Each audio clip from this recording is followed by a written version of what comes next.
பெரும்பாலும் இருந்த இடத்திலிருந்தே இறைவனை வழிபடலாமா அப்படிங்கிற அந்த கேள்வி வந்துட்டு எல்லாத்துக்குள்ளேயும் இருக்கும். சில நேரங்களில் அது சமரசம் செய்து கொள்வதற்காகவும், சில நேரத்தில் உண்மையை உணர்ந்த பின்பு தோன்றுகின்ற அந்த காரணமாகவும் இருக்கும். உண்மையை உணர்ந்த பின்பு அப்படிங்கிறது நல்ல முதிர்ந்த ஆன்மீகவாதிகளுக்கு தெரியும். நம்ம இப்ப கோவில்ல சென்றுதான் இறைவனை வழிபட வேண்டும் அப்படிங்கிற அந்த கட்டாயம் எப்பவுமே நம்மளோட தர்மத்துல இருந்ததில்லை. உண்மையாக உன்னுள் இருக்கின்ற சிவத்தை உணர்ந்து கொண்டால் இருந்த இடத்திலேயே நீ இறைவனை வழிபடலாம் அப்படிங்கிறது தான் அதுல குறிப்பிட்டு சொல்லக்கூடியது. சரி, இப்ப நம்ம கோவில் அப்படிங்கிற தாற்பயம் பார்த்தீங்கன்னா பொதுவா நம்மளுக்கு பள்ளிக்கூடம் மாதிரி. இப்ப எல்லா கல்வியும் நாம கற்றுக்கொள்ள முடியும் தான். இப்ப இருக்க சூழ்நிலையில நமக்கு எல்லா வாய்ப்புகளும் இருக்கின்றன. ஆனாலும் அந்த அடிப்படை கல்வி அப்படிங்கிறது பார்த்தீங்கன்னா பள்ளிக்கூடத்துக்கு போனா தான் நம்மளால கற்றுக்கொள்ள முடியும். அங்க ஆசிரியர்கள் இருப்பார்கள், நமக்கு கற்றுத்தருவார்கள் அப்படிங்கிறது நமக்கு நல்லா தெரிஞ்சது. அதே போல இப்ப நம்ம கோவிலுக்கு போறோம் அப்படிங்கும் போது கண்டிப்பா அது ஒரு பள்ளிக்கூடம் மாதிரி தான். கோவிலுக்கு போறோம் அப்படிங்கும் போது அந்த இடத்துல போய் நம்ம எதுவும் பேசக்கூடாது, ஆரம்பத்துல நம்ம எதுவும் கேட்கக்கூடாது, அதை நல்லா தெரிஞ்சுக்குங்க. இப்ப நம்ம சிவாலயத்துக்கு போறோம், பெரியவங்க சொல்லி கேள்விப்பட்டிருப்போம், போனா அமைதியா கோவில்ல ஒரு அரை மணி நேரம்னாச்சு உட்காரு அப்படின்ட்டு சொல்ல கேள்விப்பட்டிருப்போம். இதுவரையில நமக்கு அதுக்கான நேரம் இருந்தது இல்லையோ என்னமோ தெரியல. போனா அப்படியே கட கட கடன்னு சுத்திட்டு சாமி கோயிலுக்கு போனேன், அதை கேட்டேன் இதை கேட்டேன் அப்படின்னு சொல்லிட்டு வந்துடுறது. அதனால என்ன பலன் கிடைக்க போகுது அப்படின்னா ஒண்ணுமே கிடையாது. நீ வேண்டிதான் அவர் உனக்கு கொடுக்கணும்னு அவசியம் இல்லை. சில பேர் சொல்லுவாங்க, பசித்த குழந்தை தான் அழுகும், அழுதால்தான் அவள் அன்னைக்கு தெரியும் பால் ஊட்டுவாள். கிடையாது, பசிக்கும் முன்னரே அன்னைக்கு தெரிந்து பால் ஊட்டுவார்கள். அதுதான் உண்மை. ஏன்னா அது எனர்ஜி பாண்ட் அப்படின்னு சொல்லக்கூடிய, குழந்தைக்கு பசிக்க போகுதுங்கிறதே அந்த அன்னைக்கு தெரிஞ்சிடும். அதே போலதான் இறைவனுமே உனக்கு எந்த நேரத்துல எது வேணுமோ அதை செஞ்சிருவார். அதனால நம்ம எதுவும் போய் கேட்கணும்லாம் அவசியம் இல்லை. அந்த எல்லையில்லா ஆற்றலை உணர வேண்டும் என்றால் கோவிலில் அமர வேண்டும், சிவாலயங்களில் அமர்ந்துதான் வர வேண்டும் என்று சொல்வார்கள். அமர்வது என்ன, பக்கத்துல உட்கார்ந்துட்டு பேசிக்கிட்டு மற்றவங்க குறைய பேசிக்கிட்டு அது இது அதெல்லாம் கிடையாது.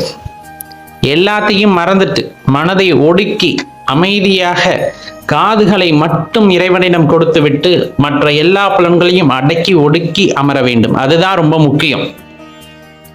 கோவில்ல போய் நம்ம பேசக்கூடாது, இறைவன் பேசுவதை நாம் கேட்க முயற்சிக்க வேண்டும்.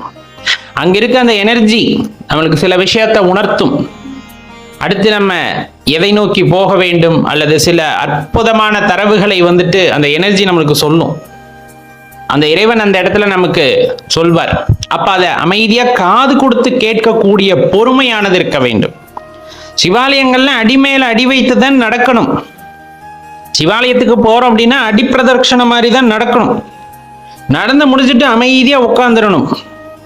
இப்ப இருக்க இந்த தொழில்நுட்ப வளர்ச்சியில வந்துட்டு செல்போன் அது எதுவுமே இருக்கக்கூடாது. உண்மையா சொல்ல போனா பக்கத்துல வச்சிருந்தா அந்த இடத்துக்கு தான் ஞாபகமே போகும். எதுவுமே வேண்டாம், ரொம்ப அமைதியா எல்லாமே என் அப்பன் தான் அப்படின்ட்டு ஒரு அரை மணி நேரம் உட்காந்து காதை இறைவன்கிட்ட கொடுத்துடுங்க. அங்க இருக்கக்கூடிய அந்த அலைவரிசைகளின் மூலமாக உங்களுக்கு வருகின்ற அந்த மெசேஜ்னு சொல்லக்கூடிய தகவல்களை வந்துட்டு நீங்க பெற்றுக்கொள்ளுங்கள். நிறைய அதிர்வுகள், நல்ல அதிர்வுகள் அந்த கோவிலில் உண்டு. உங்களுக்கான அடுத்த கட்ட நடவடிக்கை அது சில நேரங்களில் உணர்த்தும். அமைதியாக காதை கொடுத்தால் மட்டும் அந்த அதிர்வுகளால் நீங்கள் ஈர்க்கப்படுவீர்கள். உங்களை மறந்து மெய் மறந்து நாம் அழுவோம். சில நேரத்துல நம்மளுக்கு ஏதோ ஒன்று புரிஞ்சிருக்கும், அது என்னன்னு தெரிந்திருக்காது. நம்ம உடல் அதை கிரகித்திருக்கும் அந்த ஆற்றலை. அதனால் ஒரு உச்சகட்ட ஆனந்த நிலையை அடைந்திருப்போம். அதுக்குத்தான் சொல்லப்பட்டது, கோவிலுக்கு போறதுக்கு முன்னாடி நல்ல ஜில்லுன்னு தண்ணியில குளிச்சுட்டு அங்க போய் அமைதியா உட்காந்துருங்க. உடலானது நிறைய எனர்ஜியை ரிசீவ் பண்ணும். அதுவும் சிவாலயங்கள்ல நிறைய எனர்ஜி இருக்கும். அதெல்லாம் ரிசீவ் பண்ண உடலுக்கு தேவையான, நமது வாழ்க்கைக்கு தேவையான எல்லா விஷயங்களும் கிடைக்கப்பெறும். அந்த நேரத்தில் அமைதியா உட்காந்துட்டு இறைவனோட நாமத்தை மட்டும் மனதில் நினைத்து கொண்டு இறைவன்கிட்ட காதை கொடுத்துட்டு உட்காந்தா போதும். இறைவன்கிட்ட காதை கொடுக்கணும் கோவில்ல போய் உட்காந்து, பக்கத்துல பேசுறவங்க கிட்ட இல்ல. நிறைய ரகசியங்கள் தெரிய வரும், நிறைய அற்புதங்கள் நிகழும். மறந்து விட வேண்டாம். எப்பவுமே பக்தி அப்படிங்கிறது பார்த்தோம்னா காத்து கிடப்பது அப்படின்னு சொல்லுவாங்க. நிறைய இடத்துல பக்தி அப்படிங்கிறது காத்து கிடக்க வேண்டும். எப்படி இறைவன் எப்ப நம்ம பார்ப்பார், இறைவனோட அனுகிரகம் எப்ப நமக்கு கிடைக்கும், அந்த பொறுமையோட காத்திருக்கக்கூடிய தன்மை வேண்டும் ஆன்மீகத்தில். அவசரப்படக்கூடாது. அவசரப்பட்டு நம்ம எல்லாத்தையும் பெற்றுக்கொள்ள வேண்டும் என்று நினைத்தால் அது சில நேரங்களில் தவறாகத்தான் போகும். நீ அமைதியா காத்து கிடந்த அப்படின்னா உனக்கானதை இறைவன் சரியா உனக்கு கொடுப்பார். இல்லைனாலும் கொடுப்பார், அதுல எந்த மாற்று கருத்து இல்லை. காத்து கிடந்து பொறுமையாக இருந்து எல்லாத்தையும் மறந்து நாங்க உட்கார்ந்துருக்கேன் அப்படிங்கும் போது எனக்கு எல்லாமே இறைவன் தான் அப்படிங்கிற அந்த நிலையில உட்கார்ந்துருக்கும் போது உங்களுக்கான வழி, உங்களுக்கான கதவுகள் அதுவாக திறக்கும். அதுவரையிலும் பொறுத்திருக்க வேண்டும். அதுதான் ரொம்ப முக்கியமான விஷயம். நம்மளை மறந்து நம்ம நிறைய தவறுகளை செஞ்சிருப்போம். சரி தவறுன்னு எதுவுமே இல்லைதான், இருந்தாலும் நம்ம மறந்து நம்ம நிறைய தவறுகளை செய்திருப்போம். அதையெல்லாம் மறந்து அந்த இடத்துல போயிட்டு அமைதியா இறைவனிடம் மனதை திறந்து வைத்து விட்டு எல்லா வழிகளையும் திறந்து வைத்து விட்டு இறைவனை நோக்கி நாம் அமர்ந்திருக்கும் போது உனக்கான அந்த வழியானது பிரகாசமாக தெரியும். அதிலேதான் நீ பயணிக்க வேண்டும் அப்படிங்கிறதும் உனக்கு தெரிஞ்சிடும். அதை நோக்கி செல்ல வேண்டும். எந்த தடை வந்தாலும் நிற்கக்கூடாது. ஒருவனை பிடி, அந்த பரபிரம்மத்தை ஒருவனை பிடி, இறுகப்பிடி, எந்த சந்தேகமும் இல்லாமல் பிடி. எந்த கேள்விகளையும் கேட்க வேண்டாம், எந்த சந்தேகங்களையும் எழுப்ப வேண்டாம். பிடித்தால் உடும்பு பிடியாக அவன் பாதத்தை மட்டும் பற்றிக்கொள். அந்த பாதத்தை பற்றி கொண்டவர்களுக்கு என்றுமே பலன் இல்லாம போனதில்லை. நம்ம ஆசைப்படுறதே அப்படித்தானே. அவர் காலடி படக்கூடிய அந்த மண்ணாக இருந்து விடக்கூடாதா அப்படிங்கிறது தானே நம்மளோட ஆசை. அப்படி இருக்கும் போது அவரை சரணாகதி அடைய வேண்டும் என்று நினைத்தால் ஒருவரை, அதையும் சிவனை இறுக பற்றி கொள்ளுங்கள். அவர் ஒருவரை மட்டும் பற்றி கொள்ளுங்கள். அந்த நாமத்தை மட்டும் தொடர்ந்து சொல்லிக் கொண்டிருங்கள்.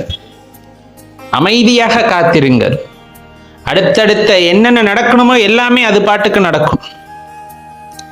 எப்பவுமே ஆசா பாசங்களுக்கு நாம் அடிமையாகி விட்டோம் அப்படிங்கும் போது அமைதியா உங்களால இருக்க முடியாது.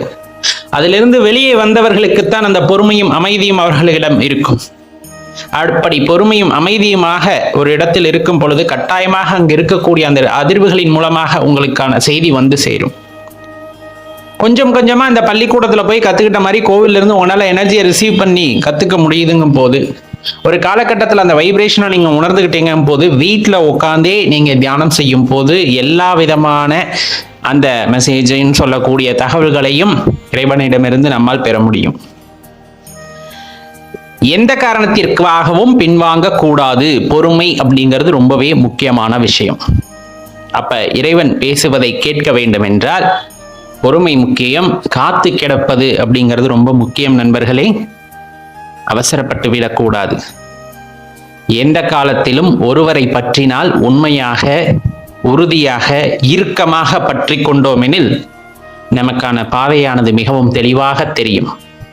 ஒரு கட்டத்தில் நாம் தவறுகளை இழைத்தாலும் அந்த தவறுகளில் இருந்து நம்மை மீட்டு கொண்டு மீண்டும் அதே பாதையில் சேர்ப்பார் இறைவன் அப்படிங்கிறதுல எந்த ஐயப்பாடும் உங்களுக்கு தேவையில்லை. சிவாய நம.